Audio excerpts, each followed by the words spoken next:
gudoomiyaha golaha wakiilada Soomaaliland Baasha Maxamed Faarax ayaa socdaal ku soo gaadhay jiidoore ciidamada Soomaaliland ay ku sugan yihiin waxaana socdaalkiisa ku wehelinaya Professor Axmed Ismaaciil Samatar gudoomiyuhu wuxuu salaan sharaf ka qaatay qaar ka mid ah ciidamada Soomaaliland waxaana uga warbixiyay xaaladda jiida iyo ciidankaba taliyaha gabari ciidamada Soomaaliland taliya Cali Barre koobaad 2018 wuxuu soo degay jiida Tukaraqeed wuxuuna ku degay nabadgelyo iyadoo uu ku degay rabitaanka deegaanka wax allaale wax dhibaato ah oo ka jira deegaanka waa nabadgelyo ayuu ku sugan yahay iyo gobolkuba milishiya beeleedka Puntland waxay isku dayeen ilaa 7 jeer inay soo weeraraan ciidanka qaranka laakiin ciidanka qaranka ayaa dulqaad muujiyay jananka ciidanka militariga Soomaaliland Nuuxtaani ayaa sheegay in ciidamada militariga Soomaaliland ay deegaanka Tukaraq ku joogaan rabitaanka dadka deegaanka ilaa halka aan joogno 22 sano ku nimid 22 sano marba meel soo degan waa burco la soo qaado international community halkan ay ogol yihiin madaxweynaha amarkeenu halkaas uu nagu siiyay bal waxa haray ha haro laakiin nabad Tukaraq mid waxa weeye ciidanka qaranku sida looga dhawaajiyay cid ma gardaraystaan laakiin sidoo farayada suurka Jamhuuriyadda Soomaaliland cidda ku soo gardaroota qaranka Jamhuuriyadda Soomaaliland ayay jawaab siiyaan sida loo yirina nabad ba aan ku baaqnaa laakiin cidii nabadda soo jiidha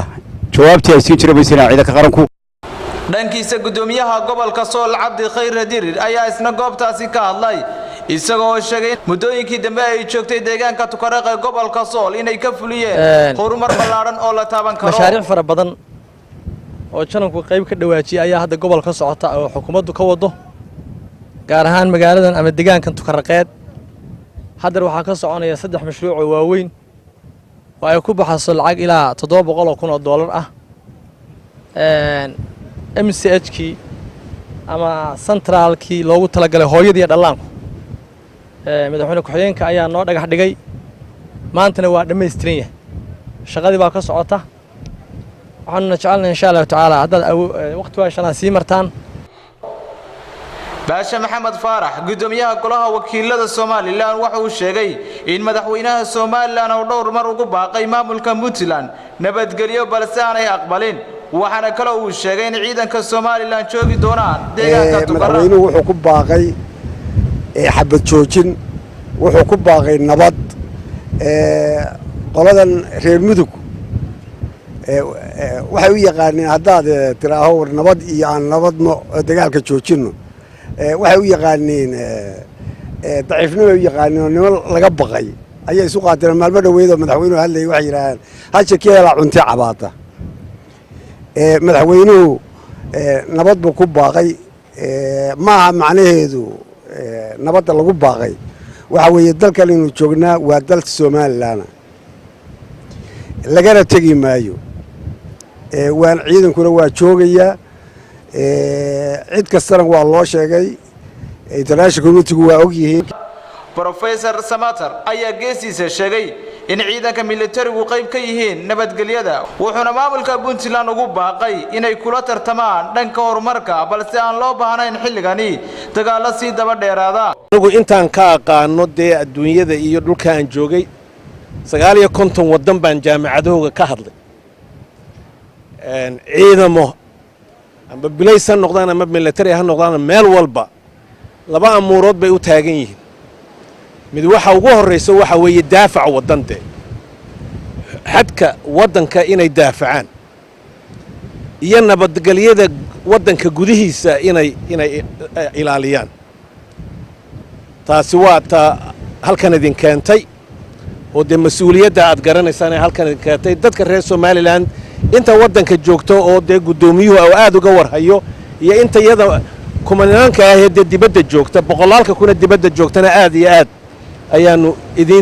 idinku mahadnaqayna nabadgelyo aan daafac lahayna waa la iska soo jeedi kolka peace through strength weeyi waxaynu isku ognahay idinkuna aad noo sheegteen marka allah idinla jiro aad iyo aad kashka iyo laabta ayaan anu idinku farxay markaan idin arkay taasi waa intaas walaalaheen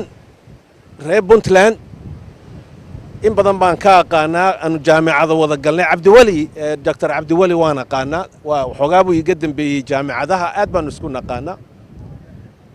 waa dadkeenni waa dad Soomaaliyeed dhaqan baynu wadaagnaa af baynu wadaagnaa diin baynu wadaagnaa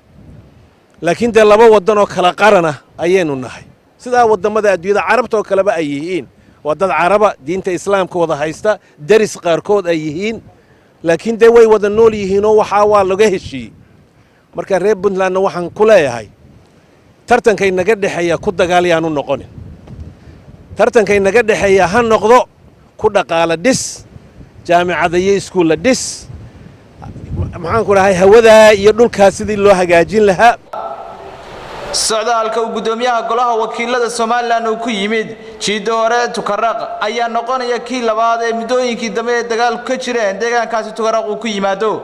Maxamuud Aadan Askar Maxamuud Guray Som News TV magaalada Laascaanood ee xarunta gobolka Sool